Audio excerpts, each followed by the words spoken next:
Welcome back to the special edition of the County Seat. Our topic today is an in-depth look at wilderness in Utah. In the first segment, we defined wilderness according to the 1964 Wilderness Act. And as a matter of fact, behind us you will see the Stansbury Peak Wilderness Area, one of the originally designated wilderness areas in the state of Utah. But since those original designations were put in place, the federal government and agencies of the federal government have come back and re-inventoried looking for more areas that might qualify. BLM was required to do an inventory of wilderness back in the mid-1980s and create what are called wilderness study areas.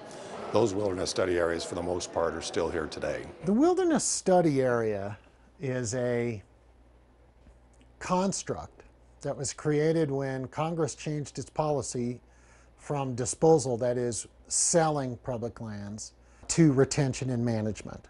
And that was done via a law called the Federal Land Policy and Management Act, FLPMA.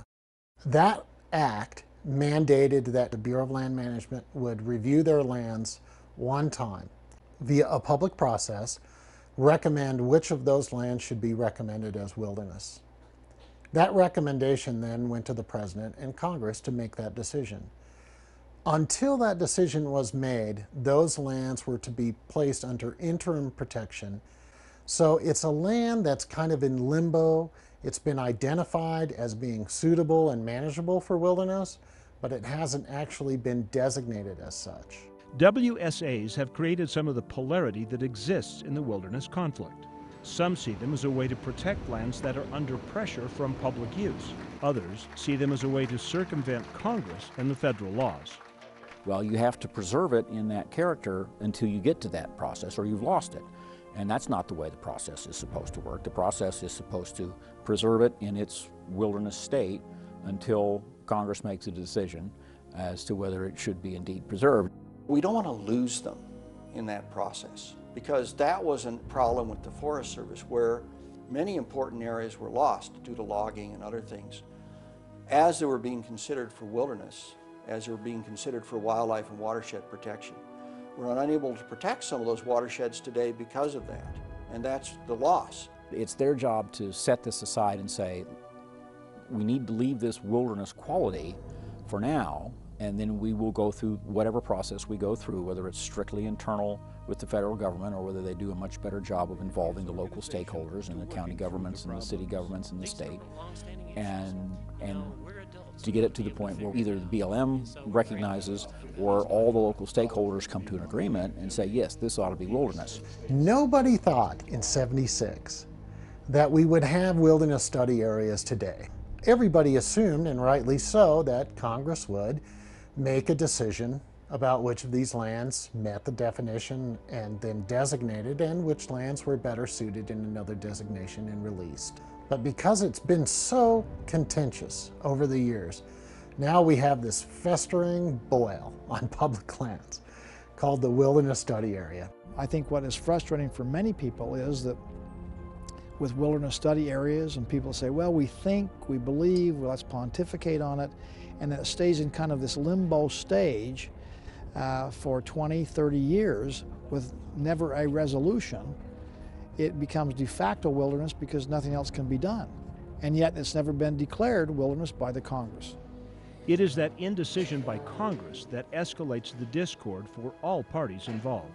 Part of the problem is that when Congress creates wilderness, it acts. It makes an act and everybody knows the outcome.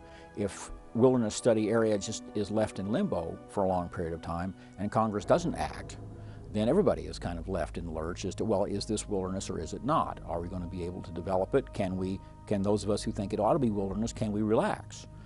People don't know. The conservation community wants it managed as wilderness. The multiple use community, folks like me who enjoy visiting the area, wants some of them to be designated, but we want the ability to release the lands into multiple use management. So that battle will never end until Congress either designates them or releases them.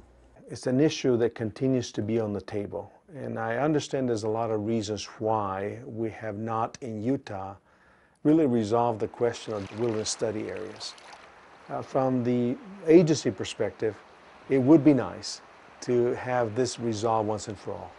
And only the Congress can do that. Once and for all seems pretty final, but potential wilderness areas have been found in every land inventory conducted over the past 3 decades. Each time, more potential wilderness has been added to that already existing. When FLPMA was passed in the late 70s, there was a wave of BLM designations. And then after that, there was a significant statewide wilderness bills. And then Clinton took office and we had roadless, we had 23 million acres of monument designations.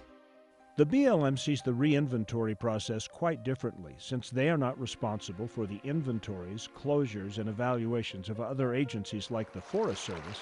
Their tally of the number of re-inventories that has taken place would appear much smaller.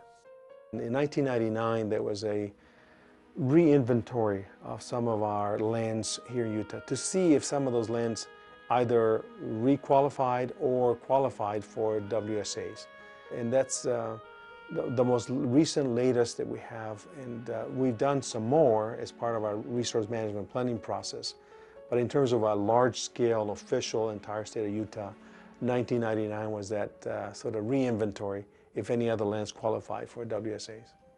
However, in December 2010, the re-inventorying of land became headline news when Secretary of the Interior Ken Salazar announced a new land designation of wildlands.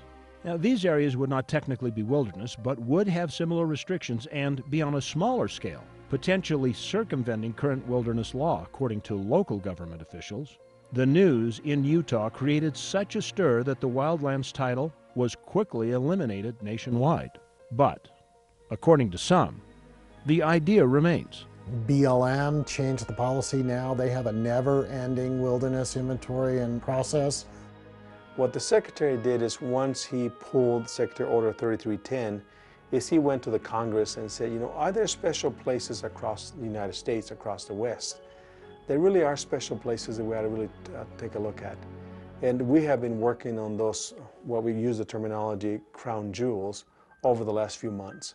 Besides the wilderness inventories of the BLM and the Forest Service, there are also citizens groups who advocate for additional wilderness in the state of Utah with a bill that has been introduced several times called the Red Rock Wilderness Bill. The Southern Utah Wilderness Alliance has put this piece of legislation out to set aside almost 9 million acres into the largest wilderness area in the world. To be fair to the debate, we did contact the Southern Utah Wilderness Alliance and asked them if they would like to comment on the wilderness bill. Their reply was they would rather not.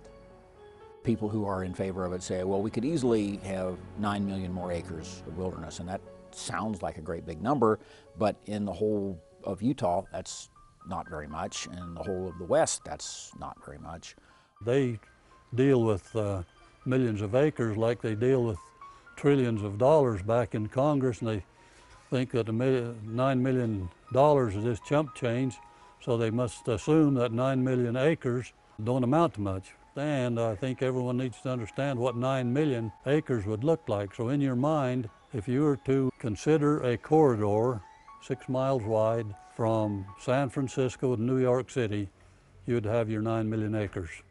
If you can justify wilderness designation for a flat piece of sagebrush Utah that's no different than the flat piece of sagebrush Idaho, then we're facing a situation where we will never end this fight.